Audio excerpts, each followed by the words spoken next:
Bullseye with Jesse Thorn is a production of MaximumFun.org and is distributed by NPR.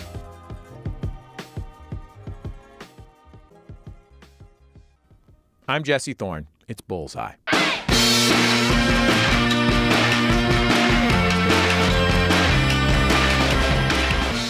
The first time I got to chat with my next guest, Killer Mike. He was just coming off the release of his solo album, I Pledge Allegiance to the Grind.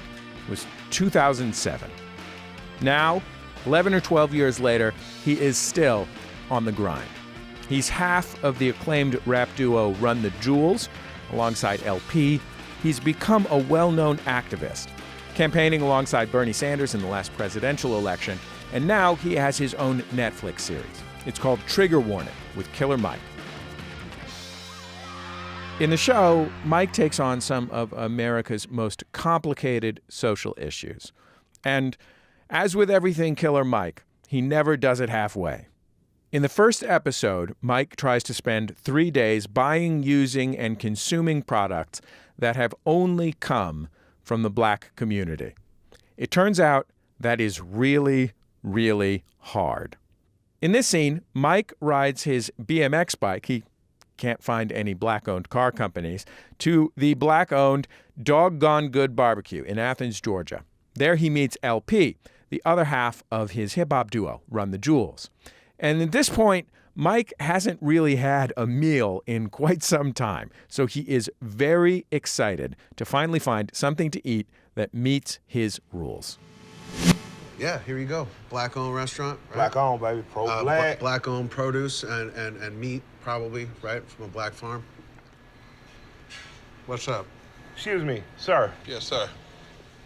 My white friend just reminded me I'm living so black that I'm technically only supposed to eat meat from a black farm or produce. Please tell me like this came from the West Georgia, like Black Farmers Collaborative or... No, it didn't. May I get a to-go box, please? You're a good man, Michael Render, and I gotta be honest with you. It's really, really, honestly, some of the best barbecue that I've ever had. Why are you still eating in front of me? It's just at the hotel room that I was in last night. Some of the room service, you know, the lobster, You ate lobster? I had a lobster roll. I was on a park bench. Yeah. That is the literal definition of white privilege. Yeah. How's the macaroni? The only weed I've been able to find has been trash Mexican weed, which I can't smoke because it's Mexican.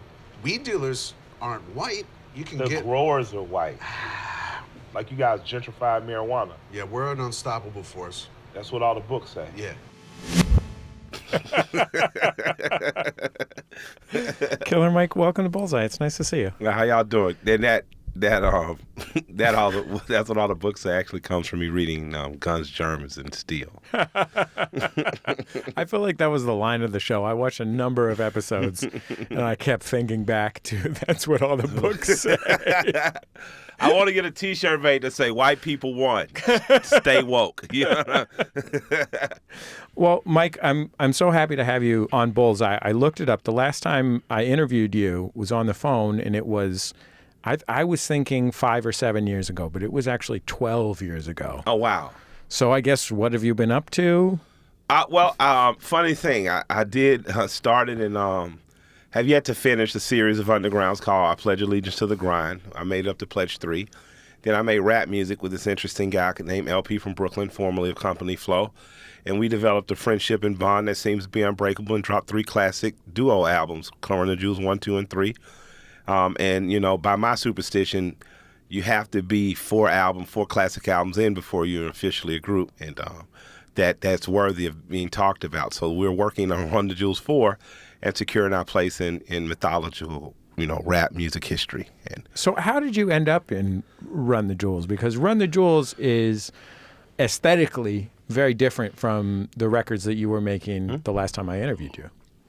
Yeah, but I don't think anyone who's been born is better equipped to rap over LP beats than me.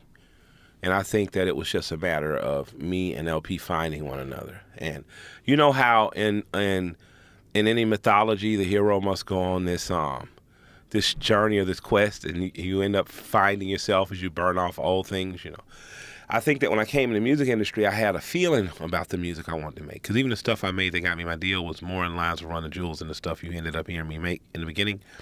But I think it was about finding my way to it. And Elle and I finding ourselves in a way where once we found each other, we were absence of ego, absence of expectations, and just kind of open to make dope. You're also grown adults. Yeah, exactly. But that's where the ego and the expectation, like when you're young, you have expectations and your ego is often getting in the way of your creativity and your growth. So yeah, we were adults, 35 years old. I mean, LP had run a record label that put out some really important records. Yeah, absolutely. The record label was done. You had been signed to a major, put out a record on a major. Yeah. You started your own record label. Yeah. Like you had been through the underground. You've been through the ringer by then. Yeah. And when you get there, you know, it's like Clyde Drexler going to Houston. Like I've spent all this time being great in Portland, and nobody was watching Trailblazer ball at that time. And now I'm in Houston, and now I'm a ball. Do not speak ill of Kevin Duckworth. No, I got no problem with the Trailblazers. I'm just simply saying Drexler and Houston brought those rings home, you know. And Run the Jewels is that. We are kicking left and right. That's what we're going to continue to do, hopefully, the rest of our careers. How did you meet LP? I knew of his work in the peripheral, but and I think it's important to clarify. Like I love East Coast, the sound of East Coast. I'm all hip hop nerds. You know, our homage goes back to East Coast music. So it wasn't hard for me to love his music and stuff once exposed. But we had a mutual friend in Jason DeMarco, who's a fan of both of us, and he works at Adult Swim. And he put us together. He gave me an opportunity to make rap music, to essentially just make the music I always wanted to make without commercial expectation. Just make the record you always wanted to make. LP was supposed to do 3 beats. I got in, I rapped over 3 beats. I decided this guy's supposed to be producing for me. He was making an album. I was like, that shit, you're producing my whole album too. It's hilarious that this first record, there was this weird period where Adult Swim, a sub-television network, a television sub-network, or whatever it is, half of a television network. They put out I remember they put out a Witch Doctor album. Yeah. But I was like utterly baffled at the idea that the guys from Squidbillies, no offense to Squidbillies, it was funny, were like, oh yeah, and also we're trying to bring Flying Lotus around. Well, Jason is amazingly good at picking TV programming, right? But Jason has a musical ear that's amazing. You know, Jason is he's diverse in his listenership, and because he's a pure fan and he doesn't have any aspiration of being a music executive, he only puts together this stuff because it's dope. You know, he put Killer Mike and Flying Lotus together when we did Swimming. He put me and LP together and thought, you guys could potentially make something dope. So, you know, I say that just to say to all the fans out there, like your dreams, your imaginations, you know, they come true. So follow whatever you're passionate about, whatever you're good at, and if you get an opportunity to hook up a super producer and an amazing rapper, do that too, because Jason did it without expectations. He just did it, and now you have Run the Jewels. When your first album came out and didn't do very well, was there a time when you thought you might have to find something else to do with your life? Well, relatively speaking, not do very well in the early 2000s is selling like 300,000 to 500,000 records, and 50 Cent sells 10 million records. So, right. You know what I'm saying? So not doing very well 15 years removed is amazing. You know, they're celebrating artists going gold again. But, you know, for me, what I considered is maybe I'm not built for this commercial rap. You know, I was going to be a rapper. It's all I wanted to do. And because I went to Texas and met people like Lil Flip and Hump, Paul Wall and Chamillionaire, Slim Thug, and I saw that independently you could make your way. Now, what I wasn't prepared for was the death of CDs, the increase of streaming and stuff, but I can say things like MySpace, Facebook, later IG, Twitter, have helped me in my independent career and to grow. So I knew I was going to be rapping, and when I wanted to quit, my wife was like, this is what you were put on earth to do, and you're going to keep doing it. So for the 2 years, I got really down and really beat up and depressed, you know, didn't get out of bed and didn't take full advantage of it. It was doing, you know, it was just having a great wife that was kicking me in my ass saying, you got to do this. And that's what brought us to Pledge Allegiance to the Grind 2, Pledge Allegiance to the Grind 3, and later rap music. Speaking of MySpace, how much of your success would you attribute to having your interview with me from 12 years ago up on your MySpace for a long time. Lots of it. You know, Lots probably of like, I'm not going to say a majority, but like 30%, right? Yeah, in the early days, man, that you know, having those things are big looks. Like people don't understand how much the interview and how much people who are on that side of the mic that are firm believers and help use their platform to expose the talent, what it does. If it wouldn't have been for those interviews, and if it wouldn't have been for things like MySpace and what I call the Pledge Heads, people that have followed my career all the way through the Pledge Allegiance series until Run the Jewels, then I wouldn't be here. So I'm very appreciative for those days and very appreciative for that core group of fans in particular. When you went to college, which you did for what, a year and a half, something like that? Yep. Did you think that your career was going to be as an MC, or did you think you were... I wanted to be. I mean, I dropped out in chase of the rap thing. You know, once I got attached to Big Boy and them, and I knew I could do it, I decided to pursue it full speed. But I shouldn't have done that. I should have stayed in college because I ended up getting a deal around the same time I would have graduated. So that if I have a regret, that's regret. I went to Morehouse. I'll let you guys Google that. It's a pretty prestigious college. So, I should have stayed in, but I didn't. And with that said, I can go back and I will, but I should have stayed in. So the kids that are out there that are passionate about it and that are smart enough to get into it, stay. And not just because of the education you get or saying that's going to save you, the networking opportunity you have in college, the people you're going to meet and where they're going to go. If you're good to them and you build good networks, it just makes your transition to whatever you're going to do easier. How did you meet Big Boy? I met Big Boy because his good friend went to Morehouse also, CeeLo Reddick from Savannah. And his brother went to Morris Brown, and we were all little homies, and we all wanted to make music too, and we were trying to impress James's big brother. Well, I can imagine you were trying to impress him. He was basically certainly the king of Atlanta hip hop at the time, and one of the kings of hip hop Southern in hip the hop world. period, at that time, and he still is. Big Boy has not stopped working. At this point, his solo career is longer than his Outkast career. That's amazing when you think about it. You know what I mean? I'm incredibly impressed by his work ethic and. He employs over 100 people, and through touring and through all the studio and things of that nature. Like, he's one of the most focused businessmen and MCs I've ever come across, and I try to model much of myself after him. Did you pass him a tape or a CD, or did you give him some bars in person? He heard me freestyling, and I wasn't pressuring him. I was pressing up my own stuff, working my butt off. And Rock D, the guy who brought Kryptonite to Big, is an amazing MC. He's also the guy that you hear on the end of Kill Jill, doing a little pattern. Hold up, listen. Just like I told Coco, my flow is pimping. That's Rock D. Me and Rock D were messing around, freestyling. And Big was getting his hair braided by Princess, from Princess Palace Braiders. And he was like, yo, I like you, and I'm going to give you a deal. And I was like, I appreciate it, bro. And I was like, I still got a pound of weed in my trunk I got to sell. You know what I'm saying? I went back to focusing on that. And, like a year or two later, he called me like, hey, I really want to do it. Let's get it. How old were you, like 20? Might have been 23, 24. I mean, 23 or 24 is old for a rapper getting a deal. Yeah, definitely was then. Now, not so much. But yeah, by then, because what they do is they sign you at 24 and tell the world you were 22, 21. But, I didn't care how old I was. Like, I don't care now. I don't think about my age. I've had that discussion with Stax before me and Dre talked. Him just saying, I'm just trying to see what these younger guys are doing. Just, it's this. And he'll feel, a certain way sometimes, he say. I'm just like, man, I don't feel no way. But, like, when I get in the room, I want to have the dopest style in the room, So my whole thing is, I guess I've avoided thinking about my age because I've always wanted to style. If you hear me on different tracks, different features with different peoples, I probably am one of at least the top 10 rappers in terms of being able to style flip, depending on what beat, you know what I mean? And I've always taken pride in that because it's not easy.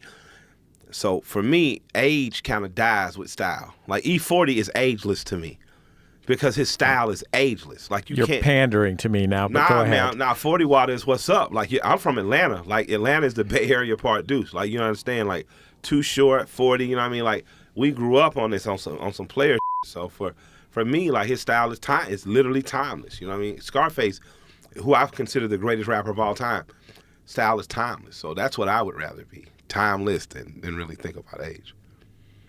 When you came out with Outkast. Big Boy signed you. You won a Grammy for one of the first records that you made that came out. Yeah. An Outkast song. Yeah. That must have been incredibly heady because that was Outkast at the height of their artistic and commercial powers both. Yeah, absolutely. Absolutely. It was a trip, because, you have to reconcile this is not your record. So the Grammy, you're on. But with that said, I recognized I wasn't just a benefactor of good luck. I ripped that verse. You sure did. Yeah. So, I remember being in my dorm room watching MTV2. It had the music videos on it. Yeah. Watching that video and was like, oh, who's that dude? He just ripped it. Yeah, I was very proud of myself then and now. I wish I would have went to the ceremony then because I won and we didn't because I think Jay-Z had us protesting that year because they weren't showing the rap division.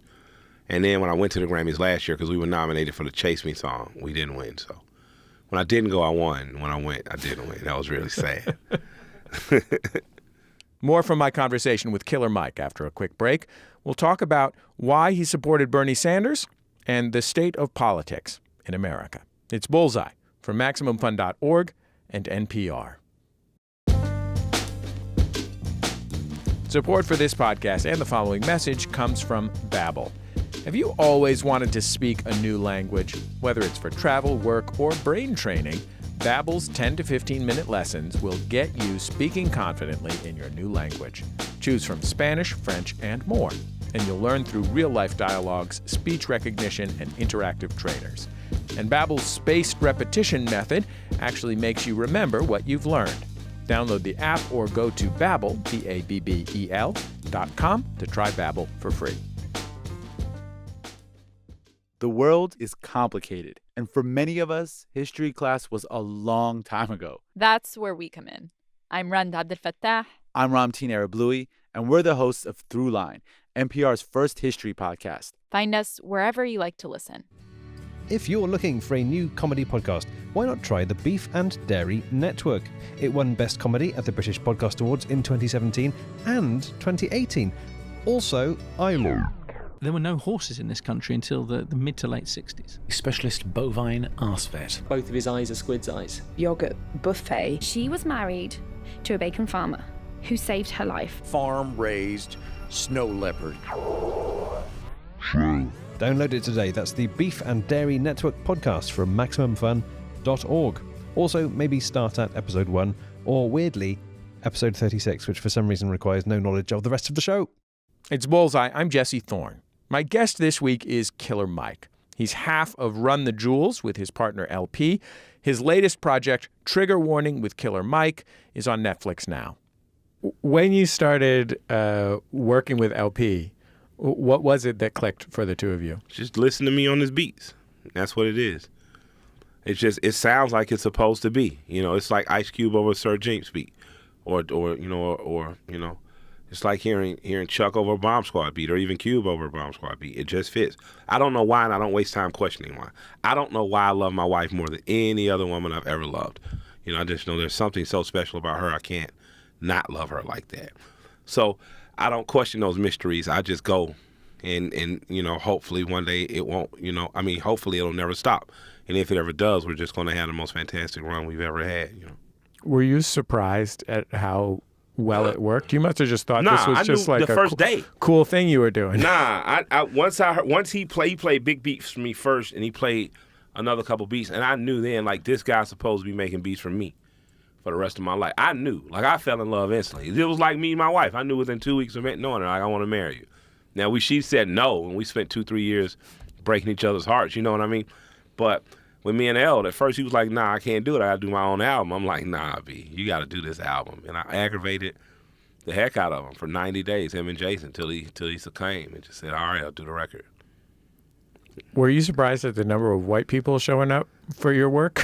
Well, I seen it without. At that point, I'm not saying. Look, actually, I'm a white person, and some of us were showing up before. Yeah, and I'm gonna definitely say I was definitely encouraged by your whiteness. Like I had learned from Outkast that, the people who you most look like, or who like you, or who you're making the music, or that even inspire the music you're making, they're valuable to you because they're there. That's what makes you your community. Grows you, your village, right? But who appreciates you, you have no choice in. You gleefully accept that appreciation, and you sing, rap, and dance off while you have the chance because you're lucky enough to have this job, right? So as much as the South loved 3 6 Mafia and as dope as Paul and Juicy are, I don't know if we'd hear the sounds that are imitating 3 6 Mafia now if it wasn't for the white hipster crowd in Williamsburg that somehow rediscovered them, and all of a sudden you'd be walking into Max Fish hearing Project Pat in 2013, where I know I can hear Pat in Tennessee, Georgia, Alabama, North Florida, but I didn't know Pat was playing in Williamsburg, you know what I mean? So you love who loves you, and my audience, no matter what color, race, creed, or religion they are, if they're rocking with the raw, dirty, that's hip-hop that me and Elle do, then that's fine by me. It doesn't matter to me what color you are. I still love you. If you love Wu-Tang and Outkast as much as I do, we probably can kick it, When you were campaigning with Bernie Sanders in a couple of years ago when he was running for president, I found myself, when you first started campaigning with him, I found myself thinking, like, where did this come from? There was a DJ in his campaign. And when they were asked about getting black influencers from the music world, this DJ, I can't remember his name, it'll save my life, unfortunately, but he was adamant about them checking out Killer Mike. So the work, spoke for me, and he spoke up for me, and Senator Sanders, and I have to give a lot of credit to Cornel West at the time, who was a part of it, who co-signed me, and a bigger just shout of thanks and gratitude to former Senator out of Ohio, Nina Turner, who now leads our revolution. She is a Shirley Chisholm of our time. She's an absolutely dynamic politician and advocate on the behalf of the people, one of the more powerful organizers and mobilizers I've ever seen, and should be nationally talked about by people who are members of the Democratic Party, and I don't understand why she's not. But I'm going to do, everything I can to yell her name. But she's a person that really kept me engaged. After I saw, the DNC sabotage what I thought was a campaign that could have defeated Trump, after I've seen them make, poor decisions afterwards, in terms of if you want to accept them in your party or not, or you like them or not, you can't say he didn't electrify the Democratic vote in millennials.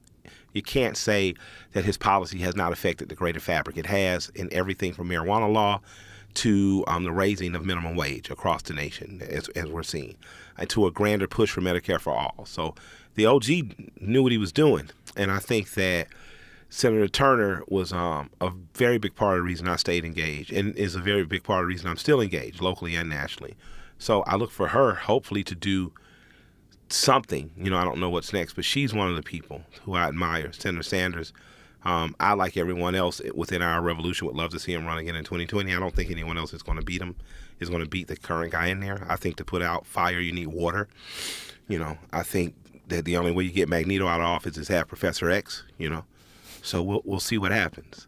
I think a lot of people see in that movement the possibility that issues having to do with race, issues having to do with the unique experiences, particularly being African American in this country, but any ethnic category other than white, certainly can be subsumed into class rhetoric and ignored. Was that something that you were worried about?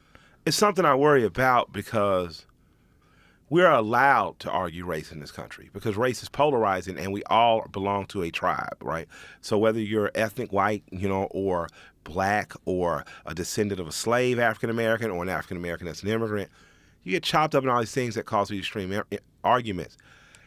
But if we spent as much time talking about John Brown in schools as we do Robert E. Lee, how would relationships between black and white kids who are both poor in West Virginia be different? Or in Ohio be different? How does that start to change? How does solidarity start to change amongst people who don't look like each other? And how does that change for government? Are people harder to control when they understand, yes, we're different? When people say, well, I don't look past race, or I don't see race, I don't hear that's a lie. I don't look past race. I see a white man in front of me with a glorious beard and hair maxes on. You also have a glorious beard. Thank you, sir. Yeah. But I also see an ally. You know what I mean? And that's what matters most. If we are at war for our very freedoms and lives, no war is won without allies. And to too tightly cling to my tribe and the tribalisms that we have makes me less likely to be cooperative and collaborate with others that also have my best interests or the better interests of us all. So I try my best not to let it get in the way. I worry that we all let it get in the way too much, and instead of arguing issues of class that can be won by us all, we end up all suffering more because we get baited into something that's race. That, it feels like race because I'm black, but it also is going to feel like poverty, if you're North Georgia and white. It's unfair either way.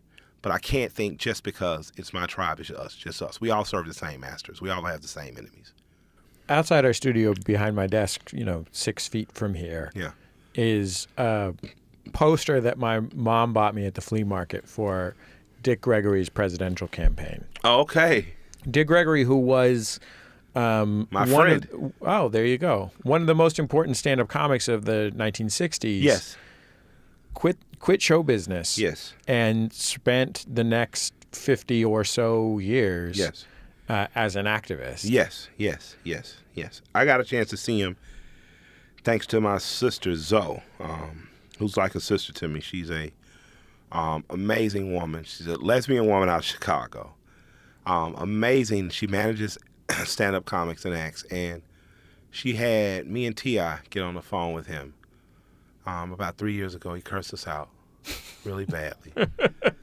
Tip hung up, called me back later and said, "What did he say?" I was like, "Man, he cursed out bad." But we went to see him at a show.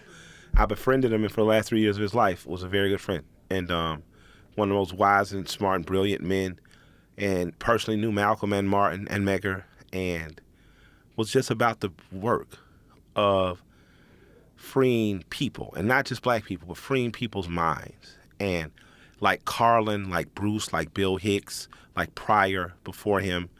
A lot of those people aren't even before him, but just also comedians. He did a lot more to enlighten me that it's easier to teach people, because I saw him when he started coming back and doing some comedy. Zoe was actually handling him, taking him around. Trigger warning, I knew it would work. Even though I was nervous, I knew it would work when people understood Mike is funny. He's satirical. He has a subversive sense of humor. And he's, people who know me know Mike, who know he's always saying this. He's always pushing the line by saying whatever. If people got that part, it'll work. So I'm thankful for Mr. Gregory for showing me that, to an example, by watching him. I got a chance to just see him in regular conversation. He'd say stuff and it just open your mind like, oh. And that's all I want to do with the show, to get people to create conversation and to be open from different perspectives. Well, Mike, I'm so grateful to you for taking all this time to be on Bullseye. It was nice to see you. Oh, man, I love the show. Thank you. Come back anytime. All right, love.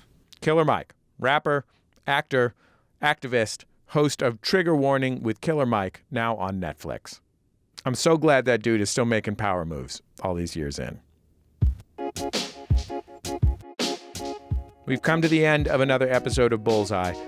Bullseye is recorded at MaximumFun.org world headquarters overlooking MacArthur Park in beautiful Los Angeles, California, where Raghu, our fill-in producer, saw a lady feeding the birds and ducks in the middle of a thunderstorm, which really gives the lie to that idea that people in LA can't handle the rain.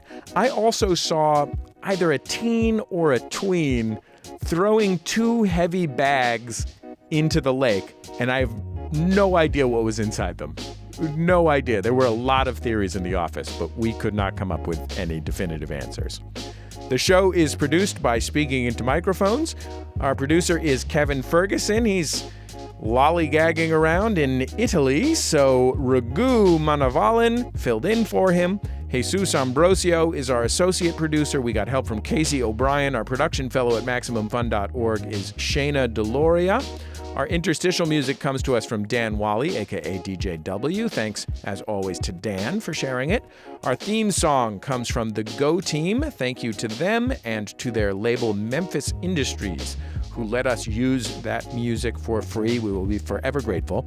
And did you know that we have been making this show for literally over 1,000 years? Maybe not literally over 1,000 years, but like almost 20 years. And all of our shows are on our website at MaximumFun.org. You can also find many of them on our YouTube channel. Just search for Bullseye with Jesse Thorn, YouTube. You can find lots of cool updates and new show announcements and stuff like that on Facebook if you like Bullseye with Jesse Thorn. And you can find us on Twitter at Bullseye. And I think that's about it. Just remember, all great radio hosts have a signature sign-off. Bullseye with Jesse Thorn is a production of MaximumFun.org and is distributed by NPR.